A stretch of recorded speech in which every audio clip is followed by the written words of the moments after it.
Podcast Network. 3, 2, 1.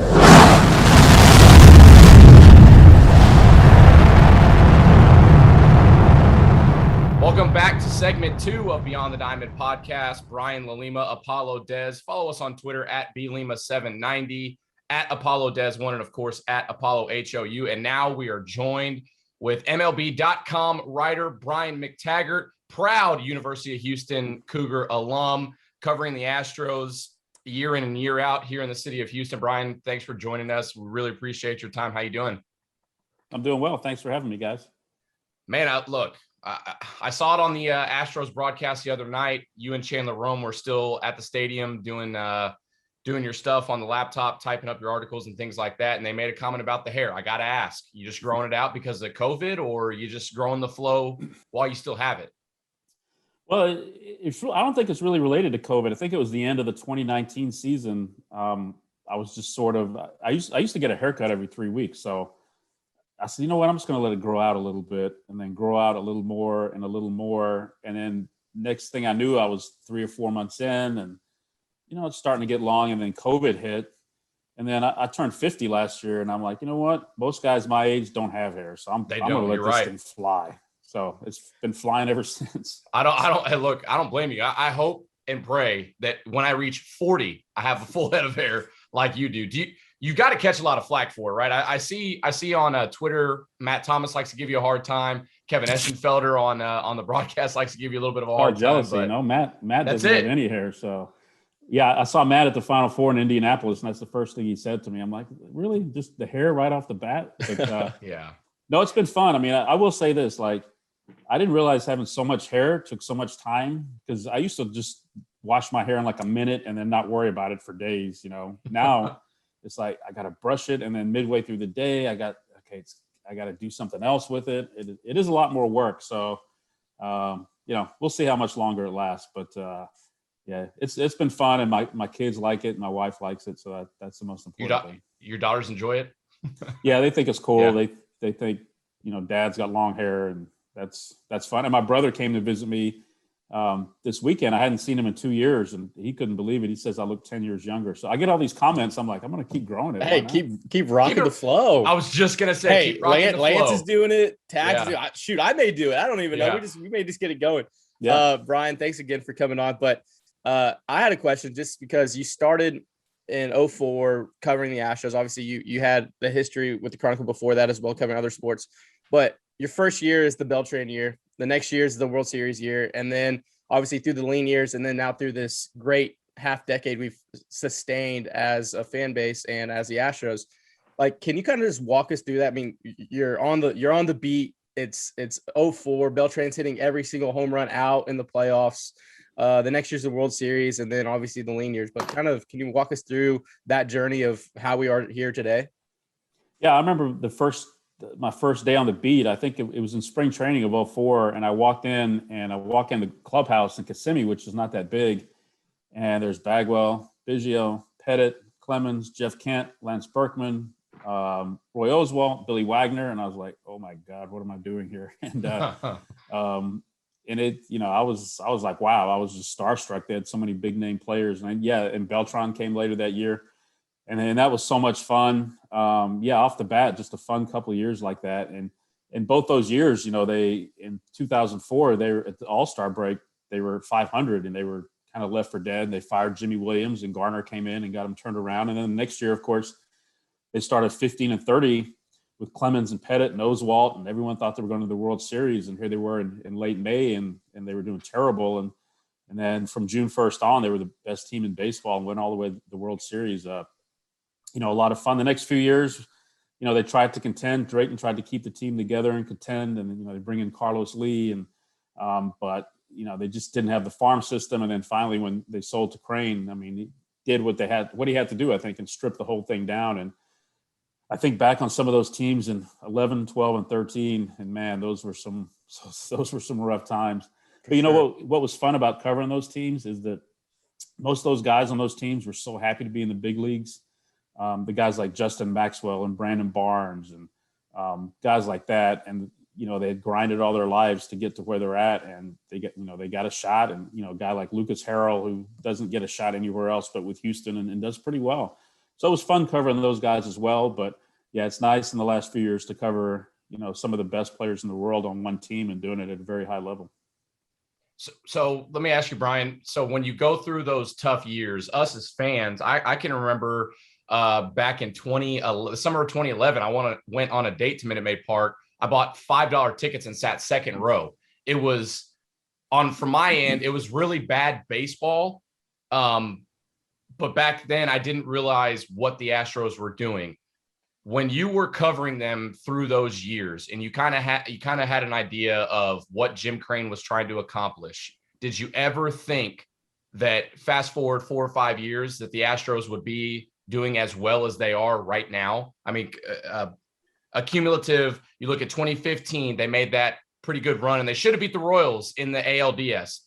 A couple things happened at the home game and it didn't work out. 16 was kind of a down year. 17, obviously World Series, 18 ALCS, 19 World Series. Obviously the COVID year, they still make it back to the ALCS and they're doing well as of late. Did you ever think when you were covering those really bad teams that they would become kind of a staple in the AL division? No, I didn't know. I mean, I thought they would get good. I didn't know how good. I mean, you have 3 number 1 picks and you trade away so many guys and get so many prospects in return. Some of these guys are going to hit, and sure enough, they did. And they only got 1 of the 3 number 1 picks right. I guess you could throw Berkman in there for the Brady Aiken pick, but when you strip it down as much as they do and get rid of everybody who was making money and get 2 or 3 prospects in return and have all these high draft picks, you lose 100 games 3 years in a row, you better win down the road. And so they were taking a real gamble, but they took it to the extreme. And of course, we've seen other teams do that now. The Cubs have done it, and other teams are trying to do it as well. But to do it as well as the Astros have done, I mean, you're going to be hard pressed to do that. And to have this kind of sustained success, I think is a little surprising. I mean, we're 5-6 years in, and they're still probably the team to beat in the American League West, I think. And they're trying to go to the ALCS for the 5th year in a row. So their window is very much still wide open. And, that's one of the things that Luno and Crane wanted to do was build a winner and sustain it. And how you do that is having a very strong farm system and then being able to, add the payroll. And Crane has done that. And they're kind of at a little crossroads now where the farm system is not where it was a few years ago. Traded a lot of guys away. Guys are in the big leagues now, and they still have the high payroll. So maybe the window's starting to close a little bit, but I don't see any reason why this team can't, contend and try to win another World Series this year. Absolutely. I think one of my questions when I was thinking through this interview was the birth of analytics kind of happened during your start of your beat into the core of it all. How was that covering the Astros day to day, because they were the forefront of it? Obviously there's Moneyball, Billy Bean, but Ben Reeder said the Astros ball, but the birth of analytics, when you're covering the Astros, did you see that change? You're like, oh, okay, there's a seismic shift between the old regime and the new regime, and how you're supposed to quantitate that data and teach and essentially teach the fan base that, because they don't really know what's going on behind the scenes with the all this new analytics and all this stuff that's going on. How was that for you? Because you're right there on the ground floor seeing it all. How was that growth, and how did you kind of tell that story to all the readers? Yeah, that's a good question. I mean, that was tough in that I'm not the biggest stat head about that stuff. I mean, I grew up with the old school numbers, and I appreciate a lot of the new school stuff, but I kind of have to be able to wrap my mind around it. Some of these stats, like about expectancies and ballpark adjusted, I just can't wrap my mind what that means or fathom. OPS, fine, I know what that means, just on base plus slugging. So it's been hard for me to get on board with a lot of this stuff. But yeah, a couple of things stand out is when they hired Sig Mejdal away from the Cardinals, and I interviewed him shortly after he got hired, 2011, 12, and some of the stuff he was telling me was so far over my head, and I was like, I mean, are we talking NASA or are we talking baseball here? But that's how smart these guys were, and how advanced they were. And then I remember, I think it was 2013, on the scoreboard, instead of putting batting average, because all the batting averages were so poor, they put up OPS. And at the time, I couldn't have told you if a 600 OPS was good or an 800. It's just not a stat that was, that widely used. So Right. I was sort of learning along with the fans. I'm looking at the board and all these OPSs and 600, 700, 500. I'm like, okay, what's good here? What's not?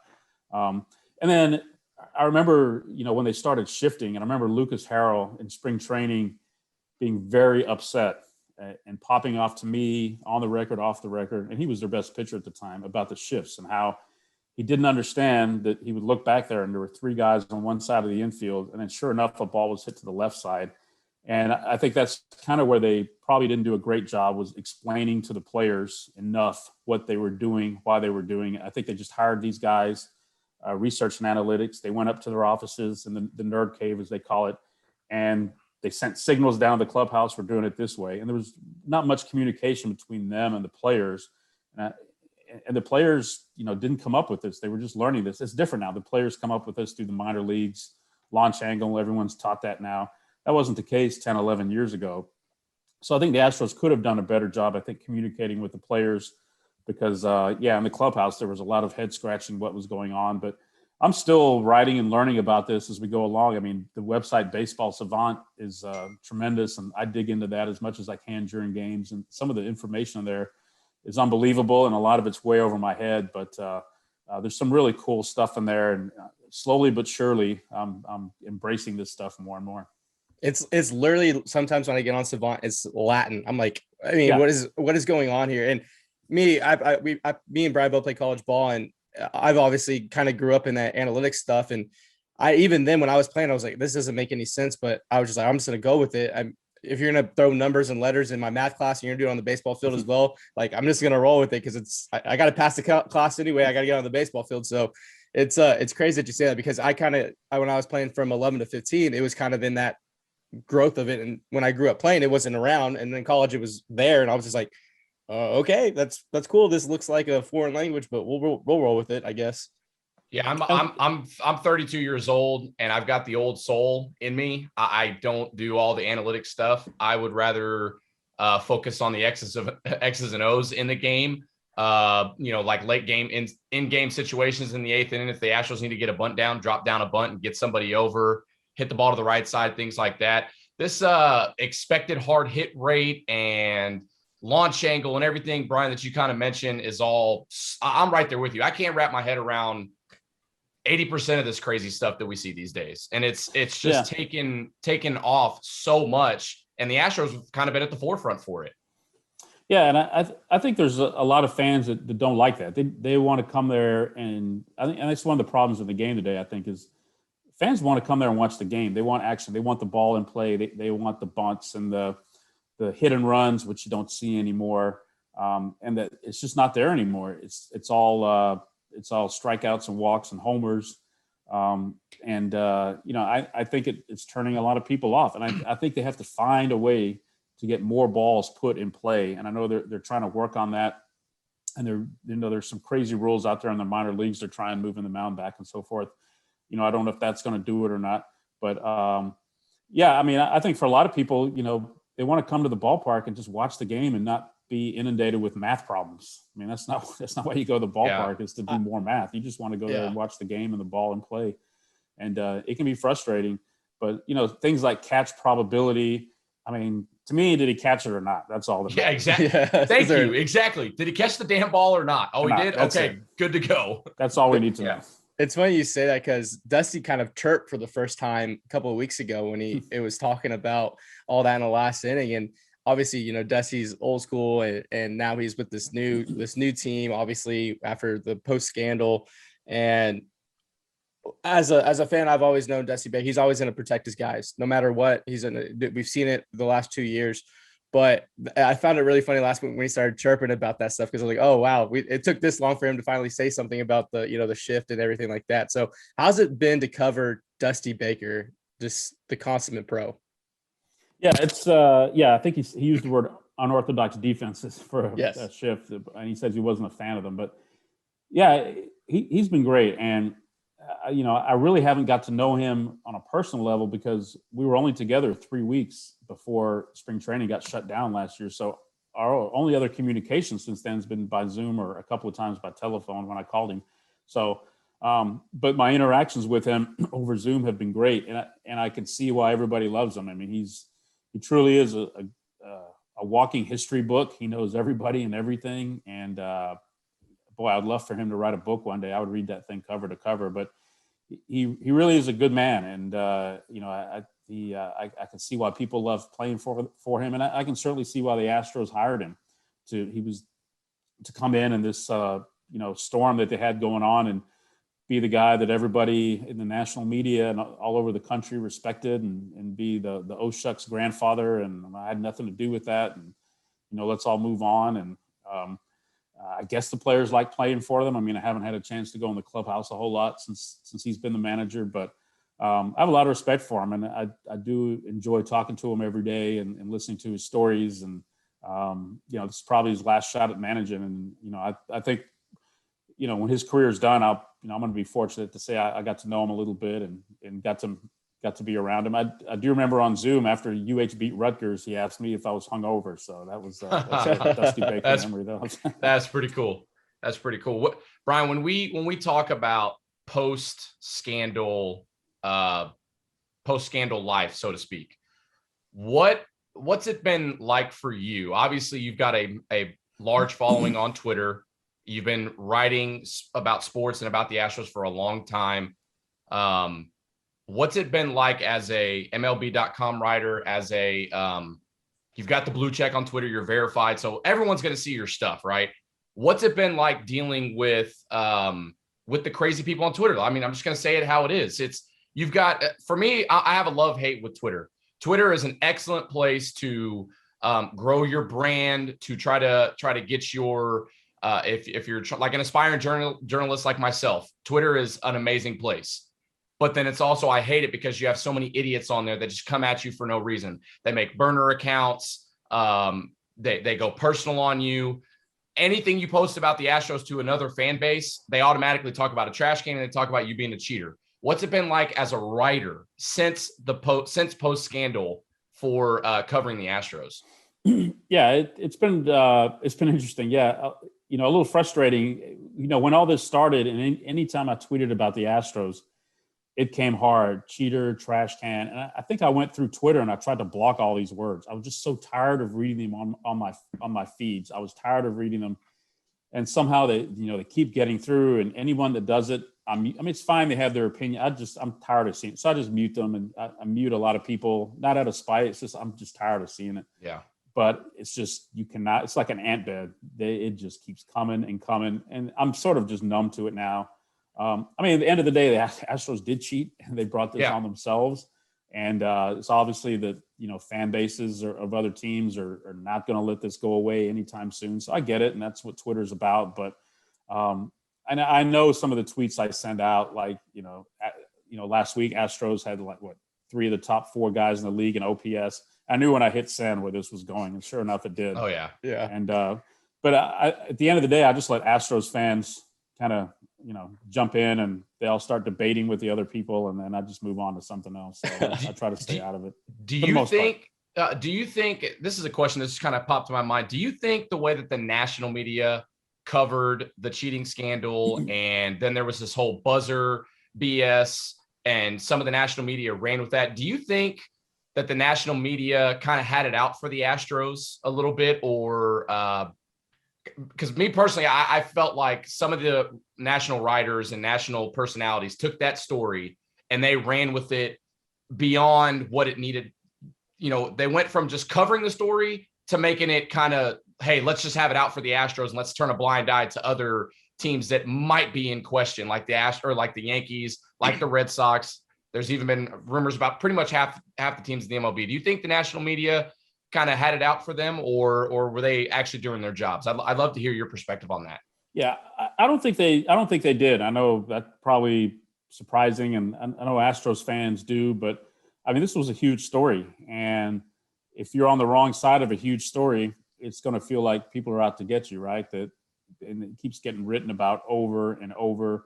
I do sense the frustration the fans feel, in that they feel the Yankees and Dodgers were doing some wrong things as well, and they probably were. And that stuff has not come out. They haven't had a whistleblower like the Astros did in Mike Fiers.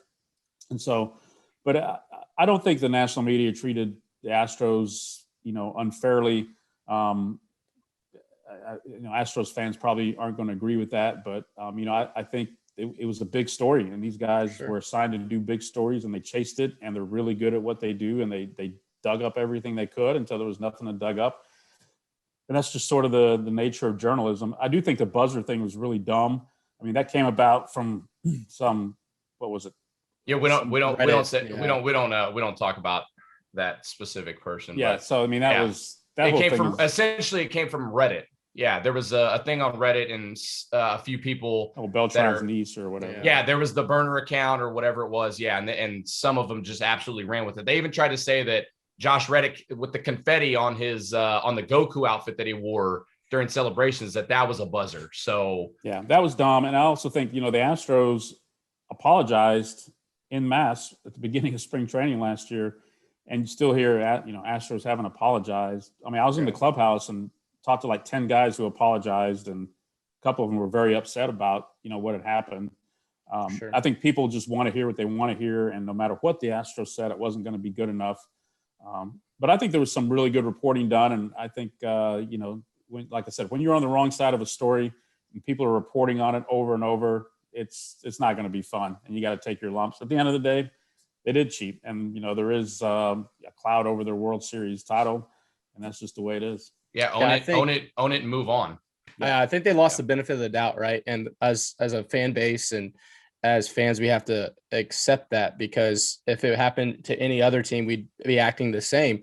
And so I know we're running close on time, but I had a question just on that before we jumped into the Cried Kid Summer. But when did you start hearing it coming down the pipe? Obviously, you cover the team, you're unbiased national journalist.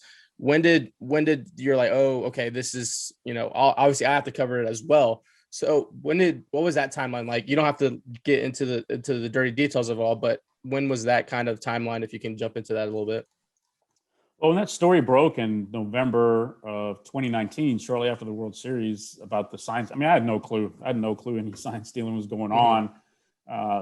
Didn't hear anything, like most of us, nobody knew. And so I actually, that day, the day that story broke, I called AJ Hinch on the phone to talk about something else. And he brought it up. He said, "Did you see the story?" And I mean, I had no idea at the time it was going to become, what it became. But I'll tell you, one of the most surreal days for me was the day that they fired Hinch and Luno, and sitting in that press conference room. And when Crane made that announcement, I could not believe it. I mean, I thought they would get suspended. I mean, two guys that had just won a World Series, built this dynasty, and he fired both of them. I just could not believe that happened. And one of the most surreal days for me, for sure. Wow. Keep it back on a lighthearted note. The Cry Kid obviously went super viral on Astros Twitter. We sent you one of the shirts as well that we made. Yeah, I mean, did you know when you, like, obviously you said earlier when you hit send on about the OPS, like you knew it was going to cause a storm. Did you know when you hit that, you're like, yeah, we got this guy right here? No idea. Well, what happened was Mike Trout leaned into a pitch and got hit in the elbow, which he absolutely did. Yeah. And I tweeted that out, and then I was getting killed by Angels fans. I'm like, okay, they obviously love Mike Trout. I love Mike Trout, great player, but he leaned in. So, and it kept going and going. And then finally some guy, he said it was, he like attacked me personally. He's like, "I can't believe MLB hired you." And I was like, okay, I mean, I'm going to have to respond here. And so I kind of looked at his bio. He seemed like a younger guy, maybe late teens or whatever. So I was like, okay, I can't just say what I absolutely want to say, Right. Oh, yeah. So I kind of have to do it diplomatically. And I was okay, just keep crying. I was like, well, he's just younger. Okay, just cry, kid. And I had no idea that it would be on shirts, and people still tweet it every day. And yeah, it's awesome. It's one of the best. It's one of the best simple comebacks. And just and the best thing, you could just like take the screen grab and just send it to other fan bases that are like crying about whatever in the mentions. My last question, and I'll let Brian close after this, but who's been your favorite guy to cover over the last 17 years for you? I mean, obviously you've covered Hall of Famers, future Hall of Famers, but is there some guy that we don't know that was your favorite guy to cover? Well, my favorite guy to cover is a guy I think everybody knows, and that's Lance Berkman, just because he was first of all, he's a great player. fun to watch. He was in his prime. Also very smart player, accessible player, always at his locker. Funny, self-depreciating, everything you could want in a player. You could ask him anything. And I'll give you a quick Lance Berkman story that no other player has done this before or after. In spring training in 05 or 06, he was dealing with a knee injury. And so I'm in the clubhouse at 8 a.m. in Kissimmee, and I'm asking about his knee, and he says, man, my knee feels really good, and, blah, blah, blah. So a couple hours later, I'm in the press box getting ready for the game, and my cell phone rings. This is like 30 minutes before the game. It's Lance Berkman. I'm like, hello? He's like, hey, remember when I told you my knee felt good? He's like, well, it doesn't feel good anymore. I'm going to go to the doctor today to get an MRI. He's like, I just wanted to make sure you had the right information. Wow. Wow. That's a consummate pro right there. Not Jeez. many, yeah, that doesn't happen. I have so many Lance Berkman stories. That's one that just, sticks out to me. But there's been so many players that have been fun to cover. You mean Bagwell and Biggio, consummate pros, great to cover. On down the line, a lot of the players now. I mean, Altuve, got a lot of respect for him. I remember the first day he walked in the clubhouse, this little guy with his grin. McCullers has been fun. Correa, Bregman's one of my all-time favorites to cover. Just so many. It's we are all witnesses. We are all witnesses. We're all witnesses. With Lance Berkman, is it so? I've heard a few things. Does he really not cuss? Have you ever heard him cuss? I have not. Do you remember? He says good grief. Golly. I've not heard him cuss at any point. Yeah. So my roommate does part-time coaching. He coaches with Allen baseball. And over the last couple of weeks, Lance Berkman has come into their facility to run a couple hitting camps and do different things. And my roommate Sam has talked to him a little bit. And he said, yeah, one of the things Lance Berkman told him is throughout his playing career, he didn't cuss. That's crazy to me because baseball is the most frustrating game in the world. And if you're not dropping an F-bomb when you go down looking 0-2, then what are you saying? He's saying good grief. That's what he's like. Gosh darn it. Gosh dang it. Yeah, that is not. Wow. That is true. That was Lance. That's amazing. Crazy. Yeah, and as we wrap up, Brian, I got to ask you, how was it to watch your Cougs make it all the way to the Final Four? First time since Phi Slamma Jamma. How was that as a proud Cougar alum? Yeah, it was a lot of fun. I've had season tickets for a long time, and I actually opted out this year just because I didn't know how many we'd make. And then, usually I go to spring training and I miss half the year. So I was like, well, of course, the year they go to the Final Four, I don't go to any games. But I was able to watch a few of them from the TV while I was at spring training. And then when they made the Final Four, I called my boss. I'm like, I got to go to Indianapolis. You got to get someone to cover the Astros for me. And he was like, cool, we'll go. And so I was able to fly to Indy and watch the semifinal game. And like I was telling you guys earlier, they got destroyed off the bat, and I was kind of okay with it. I mean, I'm glad they got there, and I never thought they would get to another Final Four. And I think they're going to be back too. I mean, I think Samson's built this program now to where they're rolling and they're a juggernaut. So yeah, it was a lot of fun. It was kind of surreal to be there, and in the midst of this big stadium, there weren't many people there because of the social distancing. That kind of sucked, but it still was very enjoyable, even though they were losing by 25 points at halftime. So yeah, I really thought, obviously they ran into a bandsaw of Baylor, and it was just Baylor's year. But I really thought they were going to have a chance because the way they grabbed offensive rebounds, I'd never seen anything like it. Never seen anything like it. Yeah. But they couldn't score against Baylor. They could not make a three. They couldn't hit water if they fell out of a boat in that first half. No, and I felt a lot better about it 2 days later when Gonzaga pretty much suffered the same fate. Oh, yeah. At least U of H actually led Baylor at one point. I don't think Gonzaga ever did. So yeah, I think the cool thing, and being a fan of just March Madness, was a few years back when U of H made that first run, and they were kind of the underdog, everyone, the lovable underdog. And this year they were the top dog, so everyone was coming after them. So I was like, how are they going to handle this? And then we saw it with Rutgers. We saw it down the line all the way to Baylor. I was like, wow, that adjustment in that program that Simpson built has been from underdog to being the top dog and handling that success, because we've seen it time and time again, those teams that are that lovable underdog and make that March Madness run, and then a few years down the road where they're a top seed, they can't handle that pressure. But they absolutely, Sampson taught those boys how to handle it. And it's almost like you said, that program he's built, and it's going to be built to succeed and last. I'm super excited to see the future of the Cougs basketball. Yeah, it was dead for 30 years. I mean, I was growing up and I was 11, 12, 13, 14. They were going to the Final Four every year, and I thought that was life. Like, okay, it's March, Cougars in the Final Four. And then when they weren't making it, I was like, what's wrong? And then they didn't win a tournament game for 32 years. So that was a slap for reality. But to take with the way that program was 10 years ago to what he's done now, I mean, it's just he's done an unbelievable coach, unbelievable job. And, it's a lot of fun. Yeah, the best thing about what U of H did on that March Madness run is they brought some sports happiness back to the city of Houston, because if you look back in February and March, the Texans were a disaster. The Astros hadn't started yet. The Rockets obviously were going through losing James Harden and not playing very well. I think they're on like a 20-game losing streak at that point. And then here come, not really talked about University of Houston Cougars, and they make this miraculous run, and they're obviously it ended against Baylor, but man, it brought some sports happiness, and I love the buzz around the city. I was screaming at my TV watching them like I'm a Cougar alum. So it was great. I'm sure it was a joy for you to see, and especially being there at the Final Four. But that was pretty damn fun. Well, we got a big bandwagon, so come on. Hey, I'll jump on. My Lobos, we're a small Division III, so we don't make the big time TV stuff, but I'll jump on the bandwagon. Sounds good. Yeah.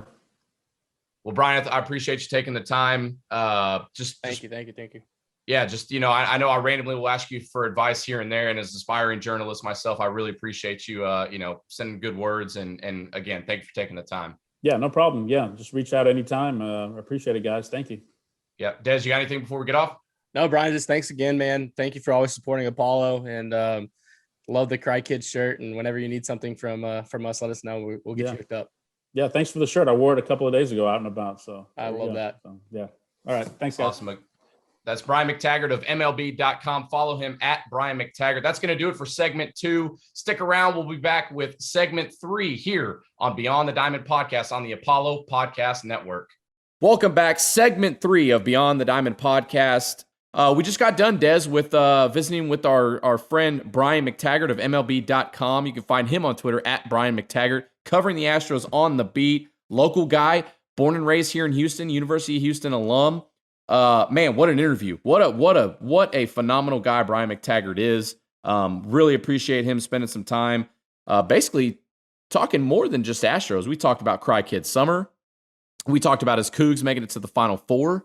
We talked about some of the crazies that he got on that came at him after the cheating scandal on Twitter. So just really appreciate Brian McTaggart hanging out with us. Yeah, for sure. I think Tags enough for coming on and spending time. He gave us a hard stop for 15 minutes, and we got 30 out of him. We were just hanging out, guys being dudes, and just to hear his story.